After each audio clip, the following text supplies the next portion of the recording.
Okay. Ken Rogoff, welcome to the Tailwind Podcast. Hey, thanks, Andrew, for having me.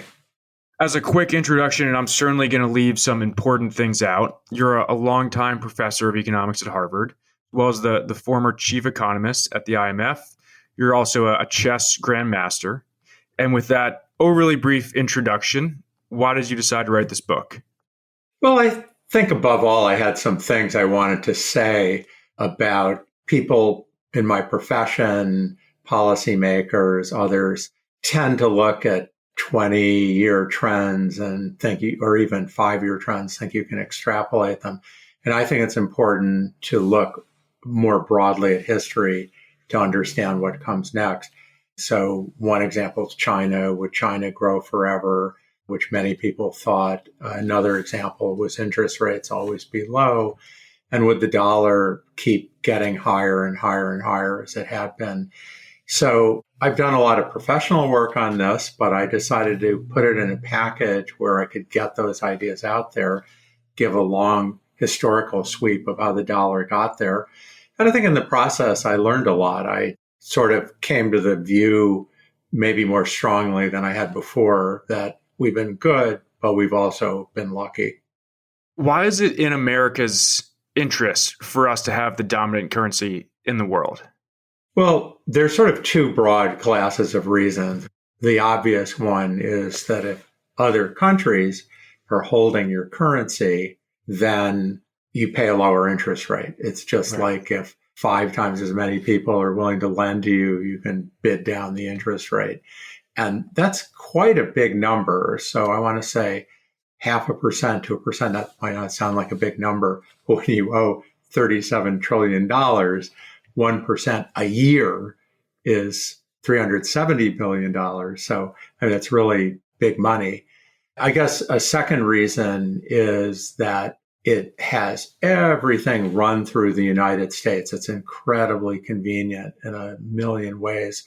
A little bit like we were lucky to be born as English speakers.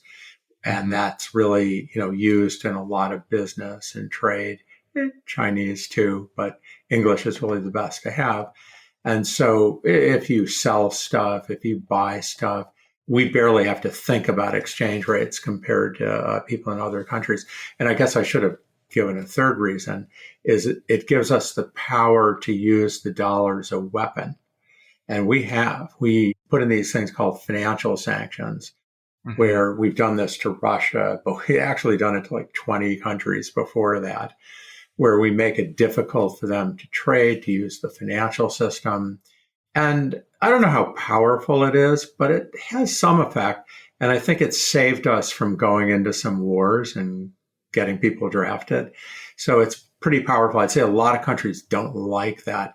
They resent that the most of anything about the dollar.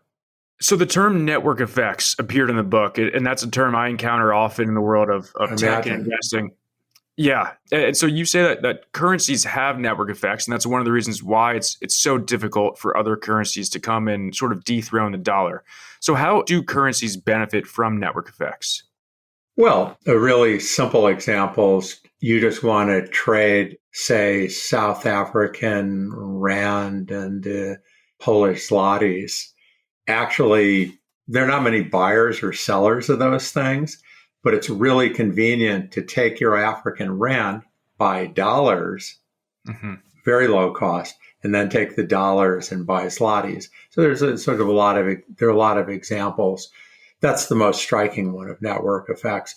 Oh, also in trade, I can just compare the prices from different countries. Financial instruments, if I lend in dollars, then it's easier to borrow in dollars because the currencies match.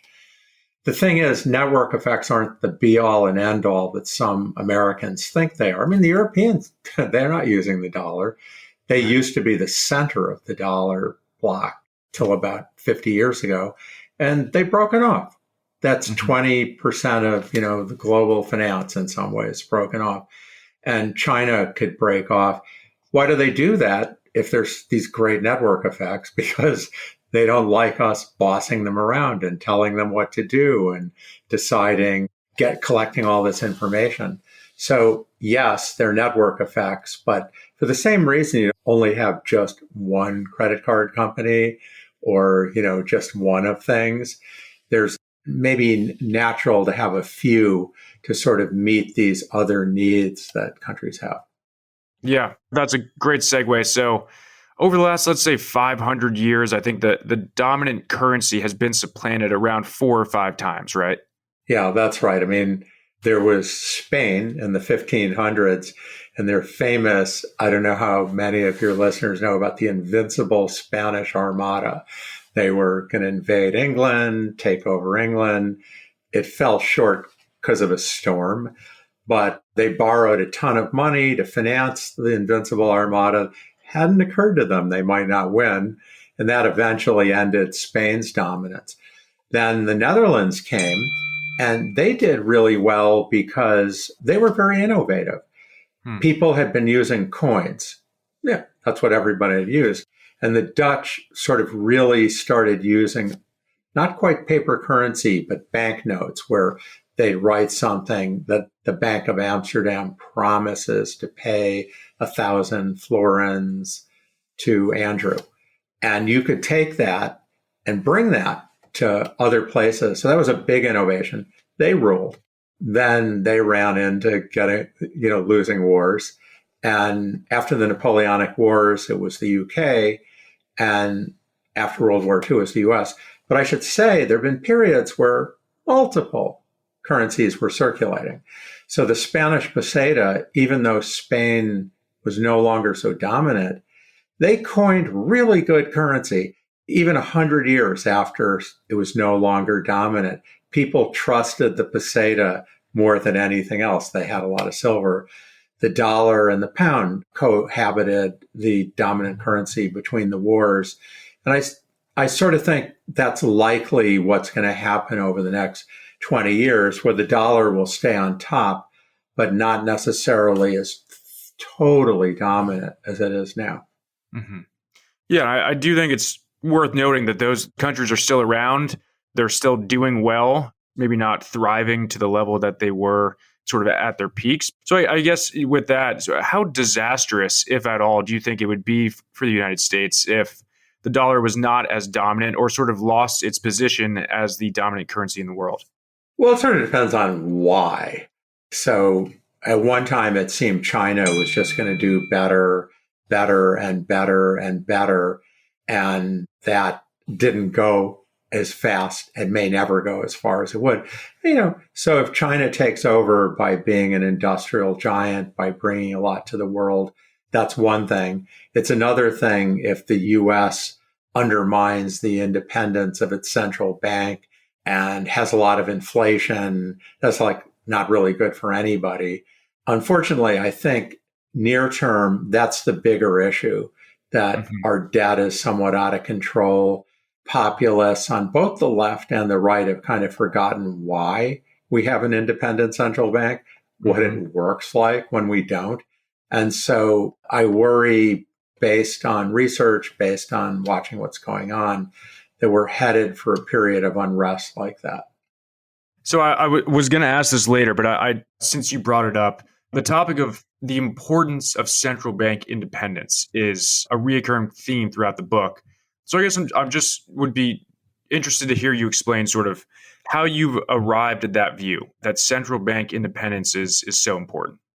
Well, I'm a little bit talking my book because I wrote the first paper on central bank independence. It's my most famous paper. It's a relatively recent innovation. Actually, when I wrote my paper, there were only a couple independent central banks in the world. Now, everybody claims to be independent. I mean, obviously, the Russian central bank is not as independent as the Federal Reserve. And actually, the European Central Bank is a lot more independent than the Federal Reserve.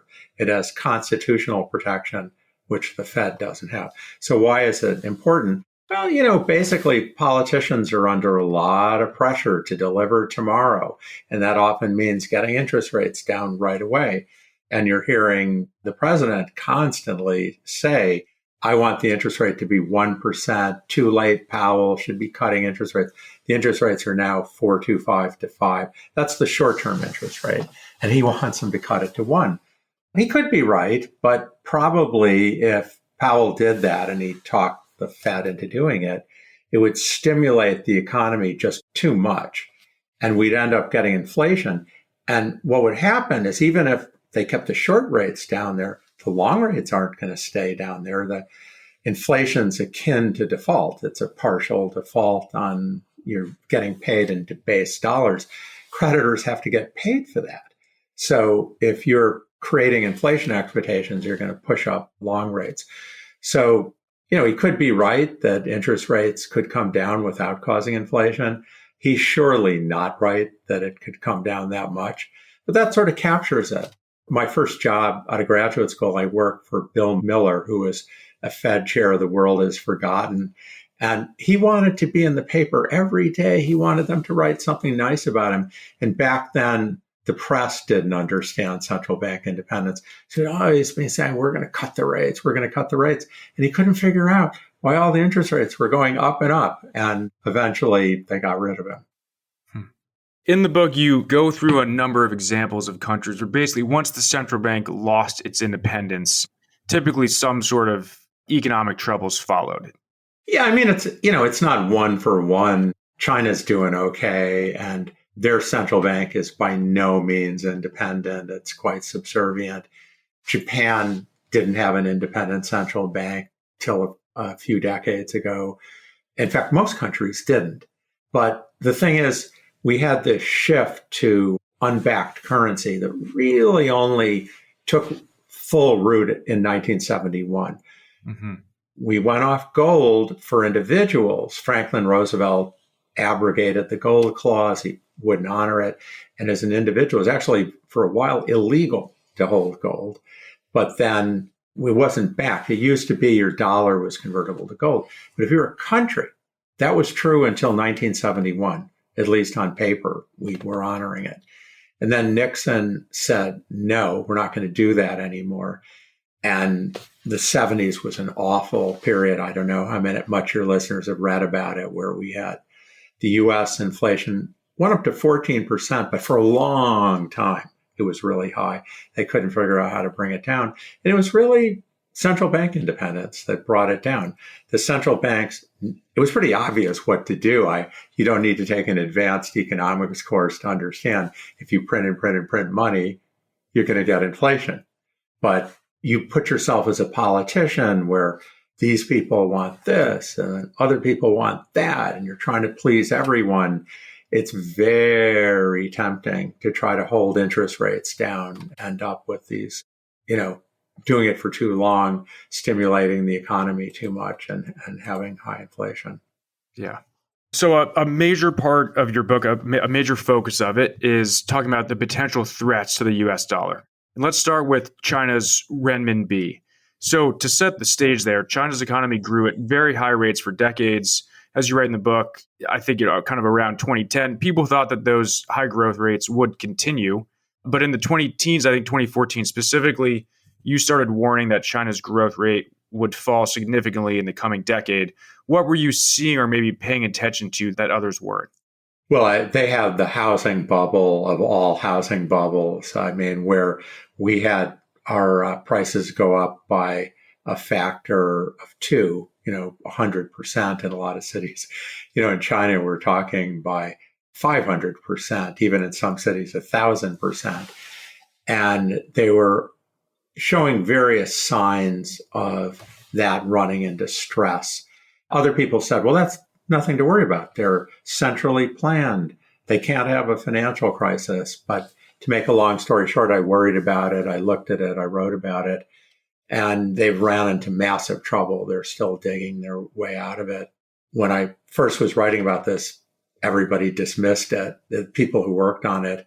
But I think now the only debate's about, is it going to last 5 years or is it going to last 10 years, the housing problems that they have. What is the Lewis transition, and how did China combat that phenomenon, which typically spells trouble for developing economies? Boy, that's a great question. So Arthur Lewis wrote about how in a lot of developing economies, the way they get growth is the people who are working on the farms gradually come into the cities, into the more efficient part of the economy. Let's remember in the United States, if you went back to, 1800, we were all farmers. And we had the Industrial Revolution. We started working the cities. There were big gains. And that happens at hyper speed in a fast developing economy because everything's already been invented. And so it's just a matter of getting people to work. The trouble is that if you pack everyone into the city too much, too fast, it just can't take it. There's all kinds of social problems. And I don't know, I'm sure you've, been to Mumbai and Sao Paulo and Cairo, some of these cities, which actually, if you'd gone back, longer ago, didn't seem nearly as packed as they are now. And China looked at that and they said, it's not happening here. We're going to let people move to the cities, but they're going to need special passes, special visas to be able to do that. But we're going to make them really happy by building and building and building great railroads, great buildings, great roads. And China did this to an extent we've never seen in history. I think Larry Summers had some fact, which I don't know if it's exactly true, but it's approximately true, that they put down more cement over 3 years, starting in 2010, than we put down in the history of our country. So they built these beautiful cities, but nobody wanted to live there, was still the problem. It wasn't a farm, a lot better than the farm, but it's kind of boring. And young people didn't want to stay. There were no exciting careers. There was no social life. And so it didn't work as well as they thought. And they built up all these cities, sort of not the biggest cities, but middle size, which in China is still a lot of people, built up these middle-sized cities that are not doing well. The houses aren't, worth what anyone paid for them. A lot of buildings are empty.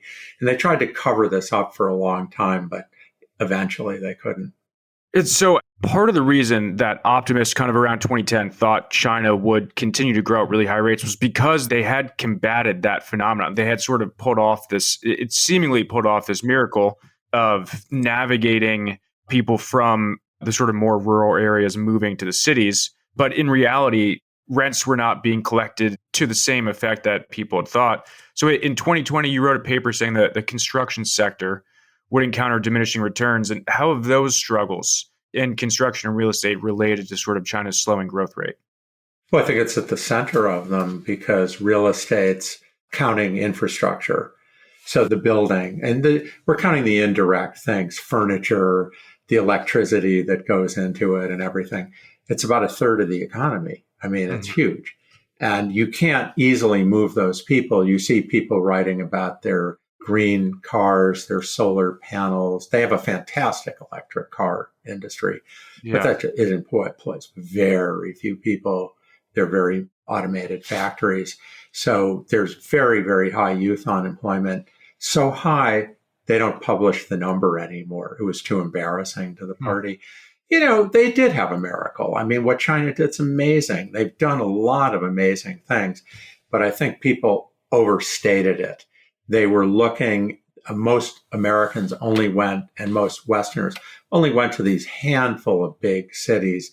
You may have traveled to a few more, but I think most people have not. Have you been to other Chinese cities, I should ask, outside the... Yeah, I've been to the main ones. I've been to Beijing, Shanghai, and Hong Kong. I went to 2 other tier 2 cities, but I took the train everywhere. And I remember on the train, in America, when you're flying over sort of more rural areas, you see plots of sort of crops and farmland, and then you see maybe one house kind of on each plot. But in China, it was just crops as far as you could see, and then every now and then there'd be a 30-story apartment building. Just kind of instead of everyone living kind of in their own individual houses on these plots, it's like everyone would sort of live in this one really tall building and then wake up and go sort of farm and then come back to that tall building. And I think when I was there, it was right before the Evergrande issues started to sort of blow up. Big real estate bankruptcy. Yeah. But it was surreal to see that approach of everyone we're going to build these apartment buildings for everyone in more rural areas rather than them kind of having their own house on individual plots. And so it's a different approach. So I guess with all of that as backdrop, just sort of about China's economy, how much of a threat do you think the renminbi is to the dollar, either to supplant it or just to steal significant market share? They're going to steal significant market share. And it's easy to do because they are a big market share of the dollar. The renminbi has been pegged to the dollar for a long time and it's loosened it.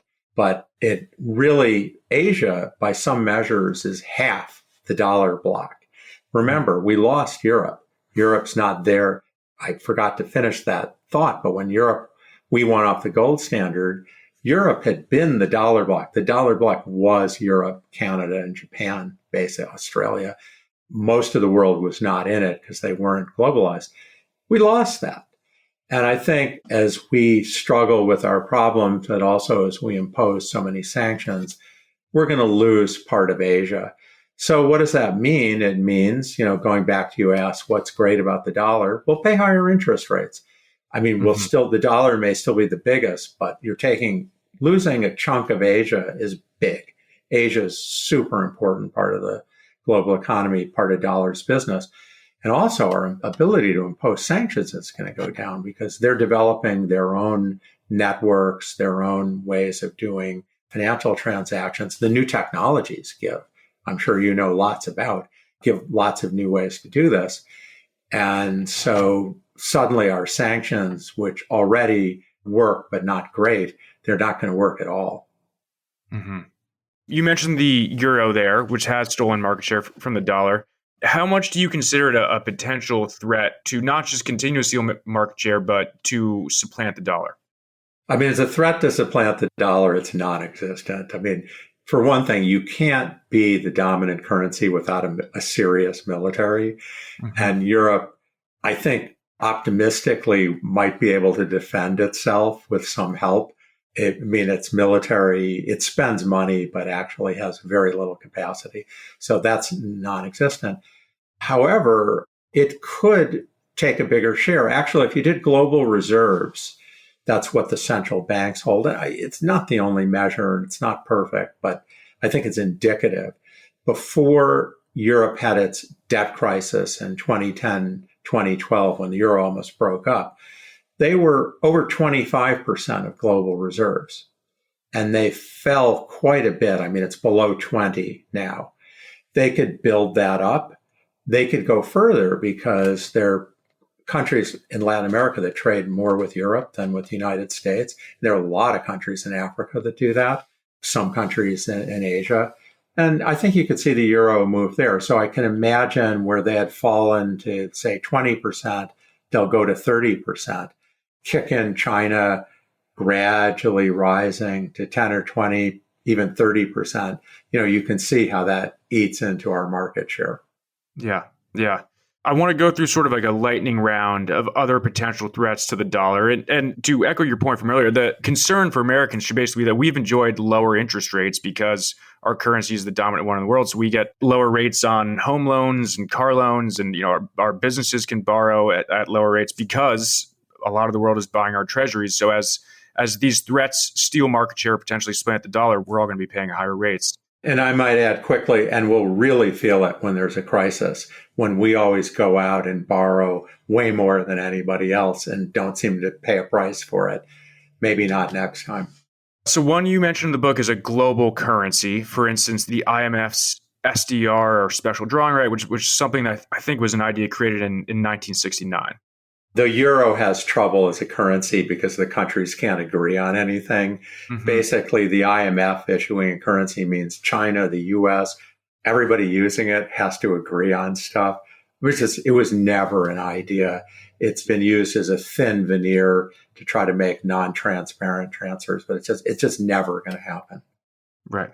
Cryptocurrencies such as Bitcoin, and I want to separate out stablecoins, which we can come to next. Well, Bitcoin has taken market share from the dollar here and now. And it's not so much in the legal economy, and I use legal to capture what governments are trying to control, but in the underground economy, that doesn't have to be drugs, human trafficking. It's mostly avoiding taxes. And so in emerging markets, it's just huge. And I think a lot of wealthy individuals, even not so wealthy individuals in emerging markets, they use Bitcoin for transactions, but also they use it view as a store of value. Maybe the US will rat them out, if they're holding dollar assets in the United States, and Bitcoin won't. So there's fundamental value there.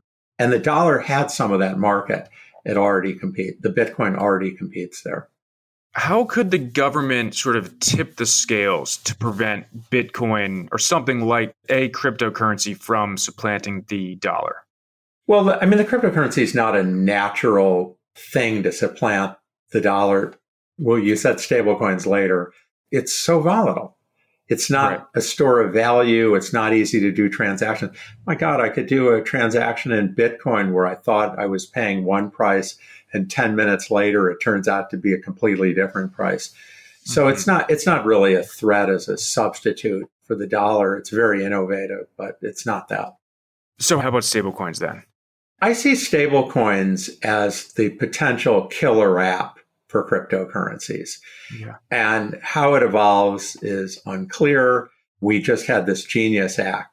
I don't know how aptly named it was, but Trump always has great names, which is trying to legitimize stablecoins by providing some rules, a regulatory framework. It's a good idea. The basic idea is good. But a lot remains to be determined. For one thing, stablecoins really are cryptocurrencies.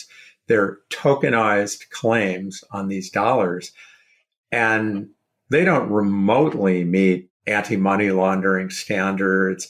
Most of them. I want to be careful not to tar them all with the same brush, but the large majority of them don't meet anti-money laundering standards. It's hard to keep track. If I want to audit you, it's hard. A lot of the low costs for them have to do with not having to follow consumer protection rules and regulations. But, to make a long story short, the US has decided to go all in on stablecoins and conquer the world that way. Europe and China are reluctant to do that because they're afraid that precisely because they're still cryptocurrencies, they won't be able to regulate and collect taxes in their own countries. And the US needs to think about that too. Can you correct me if I'm wrong about this? Because I've seen different things that stablecoins are really a tailwind for the dollar because companies offering stablecoins have to peg their coin to the dollar, and they do so by buying treasuries. So as more people increase demand for stablecoins, does that not mean increased demand for treasuries and therefore the dollar? Oh, it absolutely does. So dollar stablecoins are a way to proselytize the dollar, to push the dollar around the globe.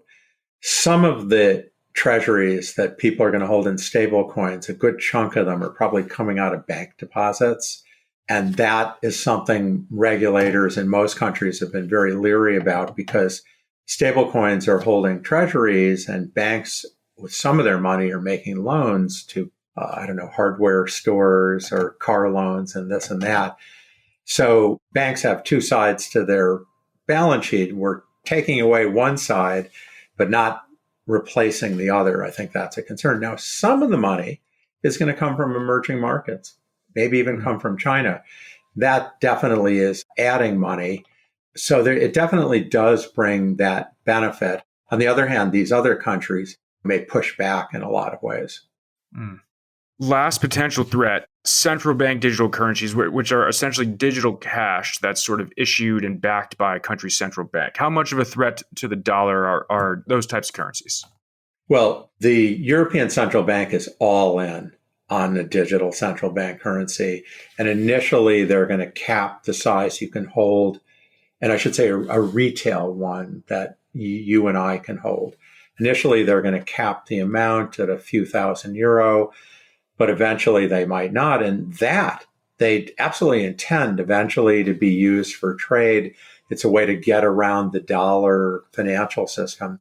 China initially was ahead on that. They're lagging a little now, but they have the same idea. So Europe and China are going to use that. Now, we can do that too. President Trump, for the moment, has forbid it. He's told the Federal Reserve not to work on it. But the stable coins are sort of what we're doing. So, it's one of those things where there is a concern we'll be asleep and suddenly the euro stable coins just so far ahead of us, or a Singapore dollar has gotten so far ahead of us, it's hard to catch up. I don't think we're anywhere near that point yet. But by forbidding the central bank to work on it, yeah, it helps stable coins, but it might help China and Europe too. So of all the threats we've talked about today, and you mentioned in the book, which one would you consider to be the most threatening to the dollar? And I think if you also want to choose the option of we are sort of our own worst enemy, that's an option too. Oh, absolutely. We are our own worst enemy. So we have an unsustainable debt that both parties contribute to. And I would liken it to sort of a volcano. You don't know when it's going to explode, but that doesn't mean it never will. It could take a long time. But I think eventually we'll have some kind of debt crisis.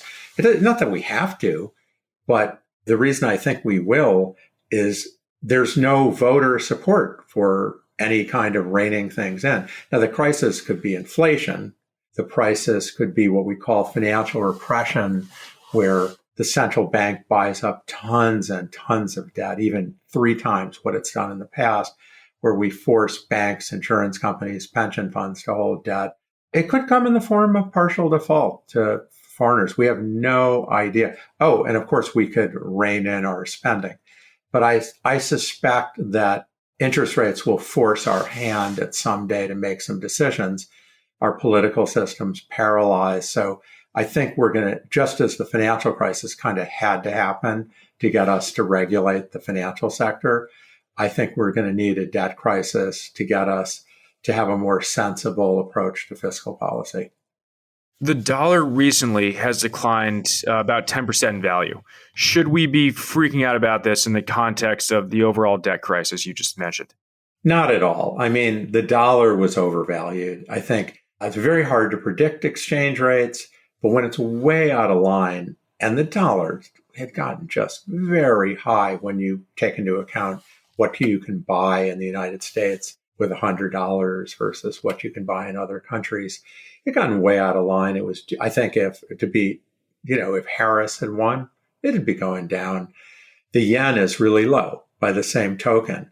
I don't think Japan's got the most wonderful new government in the world, but I think the yen's going to go up. So no, I don't think that's really the core of the story. The dollar's been high, the dollar's been low. We've been at the center of the global financial system all the time. There are people who try to connect the two things, but I think they're different. Have there been times in the last few decades where the dollar has dropped significantly? Oh, goodness. So the 2 previous times where it's really, really tanked have been the 2 times when it was really high. 1985, when we started an orchestrated plan to bring it down, but it went way further than we'd intended. And that was under Ronald Reagan. And then in 2002, under George W. Bush, it got very high. I think it fell by as much as 40% over the next couple of years. So it's fallen 10%, but that's nothing compared to how overvalued it is. I think it could potentially fall a lot more. Oh, wow. So we talked about some of the benefits of being the country with the dominant currency in the world. What are some of the costs that are associated with it? Well, first, I'll say what I said in my book, which I think is correct. And then I'll say what Trump's economists say, which I think has a grain of truth, but it's not so important. First and foremost, you have to maintain a military. You have to be one of the couple major geopolitical powers. We can go all those examples we looked at. That's expensive. And if you rein it in, it's going to matter. So it matters in some subtle ways. First of all, places where we're providing the safety net for that country, like Japan, they're going to use the dollar. They know where their bread is buttered and which side their bread is buttered. They're going to use the dollar. But also, there are all kinds of international negotiations where the U.S., we have a big economy, but we also rule in military, where we get a lot of say. Trump does this very crudely, but previous presidents were doing the same thing, where we force the system to say, go through the United States to favor United States banks. Another cost is that usually there's a flight to safety when there's a crisis, unless the crisis starts in the United States, which might have happened, or could happen. But if it starts somewhere, it's flight to safety. That makes the dollar go up. And the dollar going up actually makes what we hold abroad, worth less. All our investments in Germany and England and Japan in dollars are worth less because they're in foreign currency, and all the foreigners are worth more. So the Trump administration has added to this that because everyone loves the dollar, and I think what they really mean are U.S. assets in general, and U.S. assets have been amazing, it has bid up the dollar, and that's taken away our manufacturing base. That's their line. And there's like a grain of truth to that, but it's not just about the fact the dollar's the so-called reserve currency, the central currency. It's our tech sectors killed it. If the euro had been the dominant currency for some reason, and our tech sector had done what it's done, the dollar would have gone up. I mean, the exchange rate would have appreciated enormously. But I think the military is the single biggest cost. If you allow it to fall too much, you will feel it in how much people use the dollar. And also it lets us make the rules of the game. You had a chart in the book, which I think it was military expenditures as a percentage of GDP has dropped from a sort of peak in the middle of the 20th century, which was obviously right after two world wars. I think at its peak, it was 16%, and it's dropped to 3.5%. My takeaway from that was that we have, to some degree, we've replaced part of our budget of spending on military with just higher debt payments or higher interest payments on our debt. So spending less in the military has sort of enabled us to pay higher interest on our debt. Are those two things related? I guess what was the point of? Well, we thought there was this fantastic peace dividend when the Cold War ended. At the end of the Cold War, we spent about 7% of our GDP on defense, down from the peak you mentioned, but still, I think it was 6.8%. And then it fell by some measures. It's like about 3% now. We thought we didn't need it. And now suddenly we're worried about China blockading Taiwan. We're worried, obviously, Russia, Ukraine. Who knows what's next in the Middle East? And we probably need to spend more. So I think the rest of the world's spending much more on military. I put that chart in the context of giving one of the major reasons that there's push up on interest rates. There's a lot of reasons, but we have more debt, populism, but also there's a lot of pressures around the world to build up the military. So what you say about, it allowed us to spend more stuff on other things. Where I think it sort of connects with debt is people, and I'd say particularly progressives, said there'll just never be a war again. We don't need to have any military. There'd sort of been this detente in the Congress that it used to be till now that when the Republicans, who typically wanted an increase in military, the Democrats would go along and say, well, you can spend more, but you've got to spend at least the same amount on social programs. In fact, Germany just did that when they did an increase in the military. So it's allowed us to just, it's just not a real problem. Why are we doing this? I know a lot of money is spent very inefficiently in the military, but I suspect we're pushing the Europeans to spend 5% of GDP. I think we're going to end up doing the same. We've come up on time, Ken. One last question for you. I mentioned earlier that you were a professional chess player. I think you dropped out of school when you were 13 to play chess around the world and ultimately became a grandmaster. 16. Did you become a grandmaster and then go to college? I came close, but no, I went to college and fortunately kept improving and playing in the summers.